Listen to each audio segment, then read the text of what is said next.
اس بات پر کہ اللہ رب العالمین اگر اس دسترخوان کو نازل کر دیتا ہے تو ہمارے لیے وہ عید کا دن ہو جائے گا. اس طرح وہ حضرت عیسیٰ علیہ السلام سے مطالبہ کرتے ہیں. حضرت عیسیٰ علیہ السلام انہیں سمجھاتے ہیں اور کہتے ہیں کہ صرف اللہ رب العالمین سے ڈرتے رہو اور اللہ رب العالمین کی قدرت کا امتحان مت لو. لیکن جب یہ دیکھتے ہیں کہ یہ حواری جو مسلمان تھے باز نہیں آ رہے ہیں, مطالبہ کیے جا رہے ہیں, تو حضرت عیسیٰ علیہ السلام اپنے رب کے پاس جاتے ہیں, یعنی اپنے رب کی بارگاہ میں جاتے ہیں اور دعا کرتے ہیں کہ اللہ تعالیٰ آسمان سے تیار شدہ کھانا نازل کر دے تاکہ یہ ہمارے لیے اور ہم سب کے لیے عید کا دن بن جائے اور ساری دنیا والے یہ دیکھ لیں کہ تیری ذات ہر شے پر قادر ہے. اللہ رب العالمین یہ حکم دیتا ہے کہ یہ جو مطالبہ کیا جا رہا ہے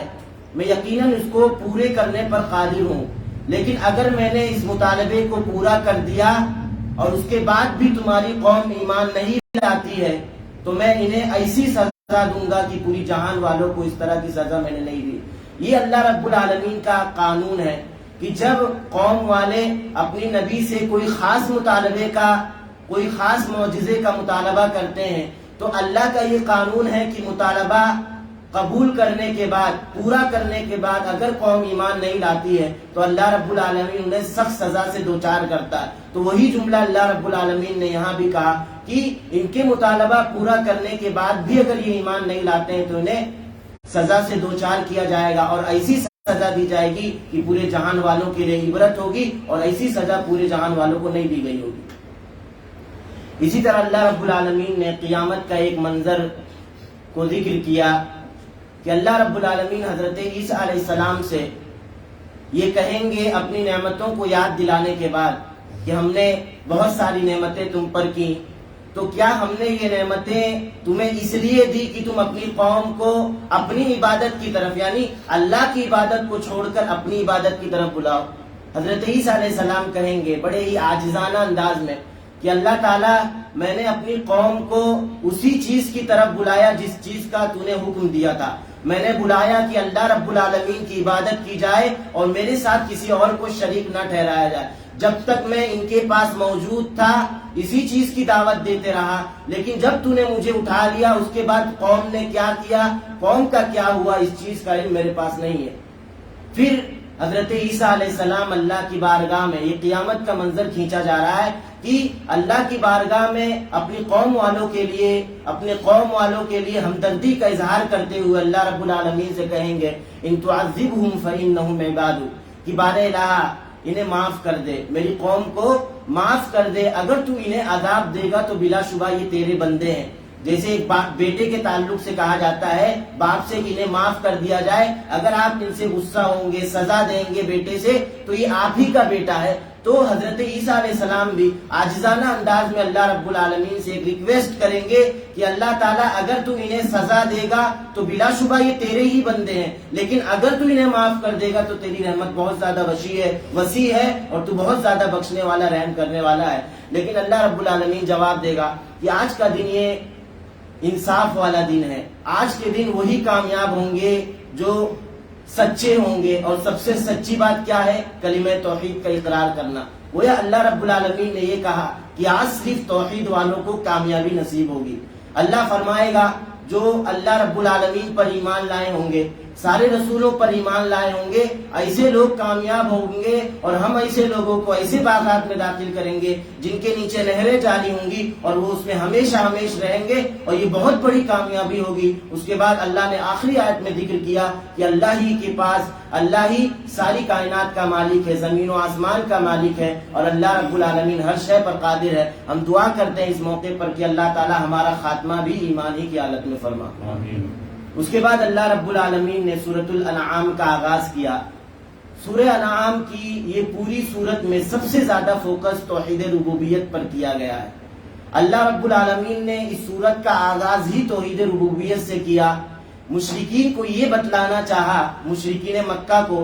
جب تم اس بات پر ایمان لاتے ہو کہ ساری کائنات کو اللہ رب العالمین نے پیدا کیا, تمہیں بھی اللہ رب العالمین ہی نے پیدا کیا, تاریکیوں کو بھی اس نے بنایا, روشنی کو بھی اس نے بنایا، بہت ساری معجزات اور بہت ساری نشانیاں اللہ رب العالمین نے مقرر کی تاکہ یہ جان کر اللہ رب العالمین ہی کی صرف عبادت کی جائے۔ اس کے باوجود بھی بہت سارے لوگ شرک میں ملوث ہیں۔ اللہ تعالیٰ نے مشرکین مکہ کو مزید یہ سمجھانا چاہا، کیا تم اللہ رب العالمین سے بے خوف ہو گئے ہو؟ تم سے زیادہ طاقتور قومیں تم سے پہلے تھیں، قوم ثمود، قوم عاد، جو تم سے کہیں زیادہ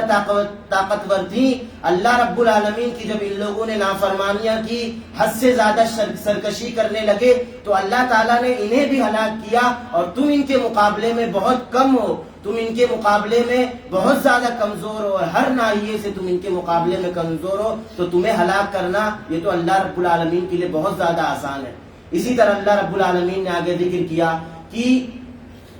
یہ کفار مکہ جناب محمد رسول اللہ صلی اللہ علیہ وسلم سے مطالبہ کرتے ہیں، کہتے ہیں کہ اے نبی، اگر اللہ تعالیٰ تم پر ایک کاغذ کی شکل میں ایک ورقہ نازل کرتا ہے جس میں یہ لکھا ہو کہ آپ واقعی نبی برحق ہیں اور اللہ رب العالمین کی طرف سے بھیجے گئے نبی ہیں، اللہ فرماتا ہے کہ اگر ہم اس کاغذ کو نازل بھی کر دیتے، اپنے ہاتھوں میں لے کر پڑھ بھی لیتے، تب بھی یہ ایمان نہیں لاتے، یہ کہتے کہ یہ جادو ہے، جادو کے ذریعے ساری چیزیں کر رہا۔ اسی طرح دوسرے مطالبے کا ذکر کیا کہ یہ لوگ کہتے ہیں نبی صلی اللہ علیہ وسلم سے کہ اگر اللہ تعالی ہم پر فرشتے کی شکل میں نبی بنا کر بھیجا گیا ہوتا یا فرشتہ نبی بنا کر بھیجا گیا ہوتا تو ہم ایمان لے آتے۔ تو رسول اکرامی صلی اللہ علیہ وسلم کو حکم دیا گیا کہ یہ کہا جائے کہ اللہ تعالیٰ چاہے گا تو فرشتے کو بھیج دے گا نبی کی شکل میں، لیکن پھر تم اگر ایمان نہیں لاؤ گے تو پھر اللہ رب العالمین کا جو قانون تھا میں نے پہلے ذکر کیا، تو اللہ رب العالمین سخت سے سخت عذاب سے دوچار کرے گا۔ اس کے بعد اللہ رب العالمین نے کہا کہ اگر ہم فرشتے کو اس دنیاوی زندگی میں نبی بنا کر بھیج بھی دیتے تو ظاہر فرشتے کی شکل میں تو نہیں بھیجتے، اس لیے کہ تم فرشتوں کو دیکھتے تو خود حیران ہو جاتے، اس فرشتے کے قریب بھی نہیں جاتے، تو ہمیں مجبوراً یہ کہ ہمیں اس فرشتے کو بھی انسانی شکل دینی پڑتی۔ پھر تم یہ اعتراض کرتے، وہ فرشتہ آ کر کہتا کہ میں فرشتہ ہوں اور اللہ رب العالمین کی طرف سے نبی بنایا گیا ہوں، پھر تم یہ اعتراض کرتے ہم یہ کیسے مان لیں کہ تم فرشتے ہو کہ نبی ہو یا یہ کہ انسان ہو، پھر یہ اعتراض کرتے۔ تو یہ اعتراض ایسا نہیں کہ ہم پورا کر دیں یہ ایمان لے آئیں گے، صرف یہ زبردستی کا اعتراض ہے، یہ اللہ اور اس کے رسول صلی اللہ علیہ وسلم پر ایمان لانے کے لیے تیار نہیں ہے۔ پھر دوبارہ اللہ رب العالمین نے توحید ربوبیت کا ذکر کیا کہ اللہ تعالیٰ نے ساری چیزوں کو پیدا کیا، فائدہ بھی وہی تمہیں پہنچاتا ہے، نقصان بھی وہی تمہیں پہنچاتا ہے، اس کے باوجود بھی اگر کوئی اللہ پر اور جناب محمد رسول اللہ صلی اللہ علیہ وسلم پر ایمان نہیں لاتا ہے تو اللہ نے فرمایا وَمَنْ أَظْلَمُ مِمَّنِ افْتَرَىٰ عَلَى اللَّهِ كَذِبًا أَوْ كَذَّبَ بِآيَاتِهِ إِنَّهُ لَا يُفْلِحُ الظَّالِمُونَ، کہ اس شخص سے بڑا ظالم کون ہوگا جو اللہ کی آیات کا انکار کر دے، جناب محمد رسول اللہ صلی اللہ علیہ وسلم کا انکار کر دے۔ ہاں، اللہ فرماتا ہے کہ اللہ ظالموں کو کامیاب نہیں کرے گا، ظالم کبھی بھی کامیاب نہیں ہو سکتے۔ اسی طرح اللہ تعالیٰ نے قیامت کا ایک اور منظر کھینچا کہ ہم کل قیامت کے دن سارے لوگوں کو جمع کریں گے، اور یہ مشرکین جن کی عبادت کرتے تھے ہم ان سے پوچھیں گے کہ جن کی تم عبادت کرتے تھے، اپنے معبودان کے بارے میں بڑے اچھے گمان رکھتے تھے، تمہارے معبودان تمہیں بچانے کے لیے کیوں نہیں آ رہے؟ یہ اللہ کے رسول صلی اللہ علیہ وسلم سے کہتے تھے۔ پہلی بات تو یہ آخرت کے دن کا انکار ہی کرتے تھے، اس کے بعد یہ کہتے تھے اگر بالفرض آخرت قائم بھی کی گئی تو ہم جن کی عبادت کرتے ہیں لات اور عزا کی، یہ ہماری مدد کرنے کے لیے آ جائیں گے۔ تو اللہ نے فرمایا کہ اپنے معبودان کے بارے میں بڑے اچھے اچھے گمان رکھتے تھے، جب تمہیں جہنم میں ڈالا جا رہا ہے تو یہ معبودان تمہیں بچانے کے لیے کیوں نہیں آ رہے ہیں؟ اللہ فرمائے گا کہ کل قیامت کے دن یہ سرے سے انکار کر دیں گے اور کہیں گے اللہ تعالیٰ ہمیں تمہیں دنیاوی زندگی میں بھیجا تھا، ہم نے تو شرک کیا ہی نہیں تھا تیرے ساتھ۔ تو اللہ رب العالمین نے اس کا تذکرہ کیا، اس کے بعد دنیاوی زندگی کی حقیقت بتلائی کہ دنیاوی زندگی کی خاطر ایک انسان اپنی عاقبت کو خراب کر لیتا ہے، اپنی عاقبت کو بھول جاتا ہے۔ اللہ نے حقیقت بتلا دی وَمَا الْحَيَاةُ الدُّنْيَا إِلَّا لَعِبٌ وَلَهْوٌ، کہ دنیاوی زندگی کی کوئی وقات نہیں ہے، اصل زندگی آخرت کی زندگی ہے۔ اس کے بعد پھر اللہ رب العالمین نے توحید ربوبیت کا تذکرہ کیا اور ایک لمبا تذکرہ کیا۔ اس کے بعد حضرت ابراہیم علیہ السلام کا ایک قصہ نقل کیا گیا، جو ابراہیم علیہ السلام نے جس جملے کو اپنے باپ آزر سے کہا تھا کہ اتتخذوا اصناما آلہہ، کیا تم معبودان کی عبادت کرتے ہو، میں تمہیں اور ساری قوم والوں کو گمراہی میں دیکھ رہا ہوں۔ اسی طرح اللہ رب العالمین نے آگے حضرت ابراہیم علیہ السلام کے ایک اور قصے کا ذکر کیا۔ اس قصے کے ذکر کرنے سے پہلے میں ایک بات کی طرف اشارہ کر دینا چاہتا ہوں کہ حضرت ابراہیم علیہ السلام کی پیدائش ایک ایسے خاندان میں ہوتی ہے کہ پورے خاندان والے، حتیٰ کہ پورے کے پورے قبائل، پورا معاشرہ شرک میں ملوث تھا۔ حضرت ابراہیم علیہ السلام بچپن ہی سے ایسے لوگوں سے، یا یہ کہ اپنی قوم والوں سے دور رہتے تھے، اور انہیں پسند بھی نہیں آتا تھا کہ اللہ رب العالمین کو چھوڑ کر ان معبودان کی عبادت کی جائے۔ ایک قصہ ذکر کیا گیا کہ جب یہ چھوٹے تھے حضرت ابراہیم علیہ السلام، تو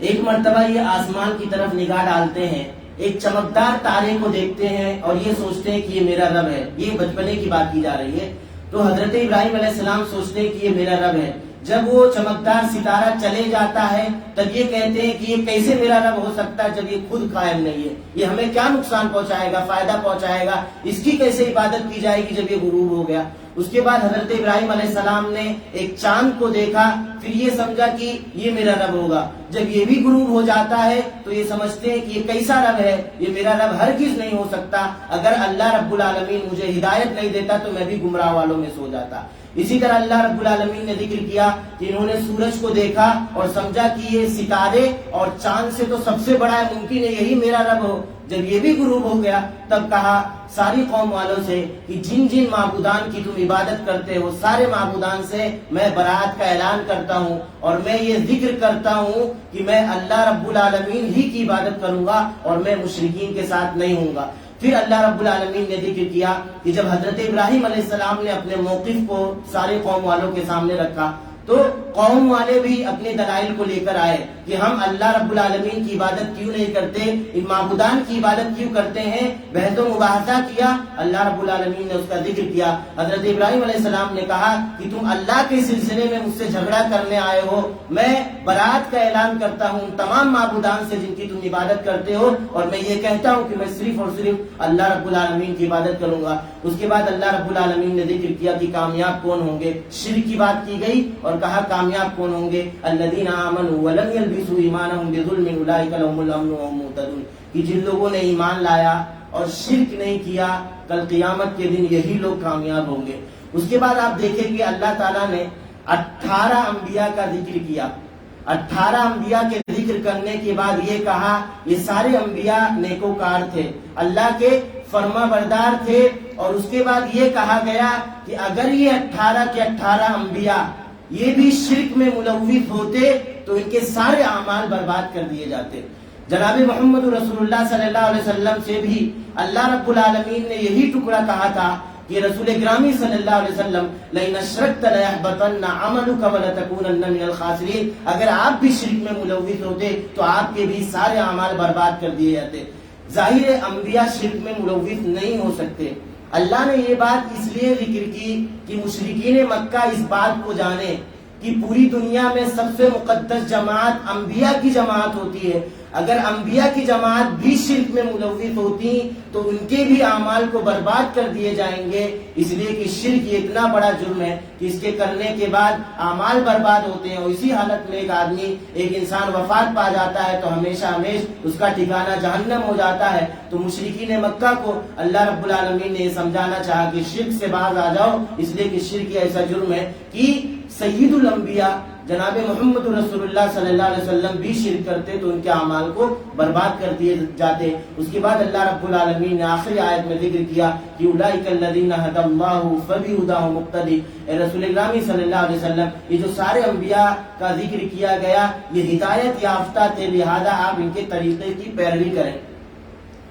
میں نے بارہا ذکر کیا کہ اللہ کے رسول صلی اللہ علیہ وسلم کی شریعت کے آ جانے کے بعد ساری شریعتیں منسوخ ہیں، اس کے بعد بھی اللہ تعالیٰ ان انبیاء کے طریقے کی پیروی کرنے کا حکم دے رہا ہے۔ تو اہل علم لکھتے ہیں کہ شریعت کی پیروی کرنے کا اللہ حکم نہیں دے رہا، اس لیے کہ عقائد کے معاملے میں ساری شریعتیں سیم تھیں، عقائد کے معاملے میں کوئی تبدیلی نہیں تھی، ساری شریعتوں میں یہ کہا گیا تھا اللہ کی عبادت کریں، اللہ رب العالمین کے ساتھ کسی کو شریک نہ ٹھہرائیں، سارے انبیاء پر ایمان لایا جائے۔ تو عقائد کے معاملے میں اور ان احکام و مسائل میں جناب محمد رسول اللہ صلی اللہ علیہ وسلم کو سابقہ انبیاء کی پیروی کا حکم دیا جا رہا ہے، ان احکام و مسائل میں جن احکام و مسائل کی تائید شریعت محمدیہ صلی اللہ علیہ وسلم میں کی گئی ہے۔ اس کے بعد اللہ رب العالمین نے ذکر کیا کہ مشرکین سے کہہ دو کہ اگر تم اللہ کی عبادت کرو گے اور میری بات مان لو گے تو ایسا نہیں کہ میں تم سے کچھ معاوضہ لوں گا، یہ تمہارا ہی فائدہ ہوگا۔ اگر تم اللہ اور اس کے رسول صلی اللہ علیہ وسلم اسی طرح سارے انبیاء پر ایمان لے آتے ہو، بلا شبہ اس میں تمہارا ہی فائدہ ہے، کل قیامت کے دن صرف ایسے ہی لوگ نجات پا سکتے ہیں۔ تو یہ چند باتیں تھیں، میں نے شروع ہی میں ذکر کیا کہ صرف 3 اہم مسئلوں پر اللہ رب العالمین نے ان آیات کے اندر روشنی ڈالی اور فوکس کیا۔ ایک یہ کہ شرک یہ اتنا خطرناک گناہ ہے کہ اگر انبیاء سے بھی اس کا صدور ہو جاتا تو انبیاء کے بھی اعمال کو برباد کر دیے جاتے۔ اسی طرح اللہ رب العالمین نے بہت ساری قدرت کاملہ کا ذکر کیا تاکہ ساری دنیا والے اللہ رب العالمین ہی کی عبادت کرتے رہیں، اور اسی طرح ذکر کیا گیا کل قیامت کے مناظر کا، اور وہی لوگ کامیاب ہوں گے جو موحد ہوں گے، موحد کے علاوہ کوئی بھی کل قیامت کے دن کامیاب نہیں ہو سکتا۔ نہیں تو اللہ رب العالمین نے جو ذکر کیا تھا کہ حضرت ابراہیم علیہ السلام اپنی قوم کے تعلق سے اللہ رب العالمین سے بڑے ہی عاجزانہ انداز میں کہیں گے کہ اللہ تعالیٰ ان لوگوں نے ایمان نہیں لایا، لہذا یہ تیرے ہی بندے ہیں، انہیں معاف کر دے، اور اگر تو انہیں بخش دے گا تو بلا شبہ تیری رحمت بہت زیادہ وسیع ہے، بخشنے والا ہے۔ لیکن اللہ جواب دے گا کہ آج کے دن کامیاب وہی لوگ ہوں گے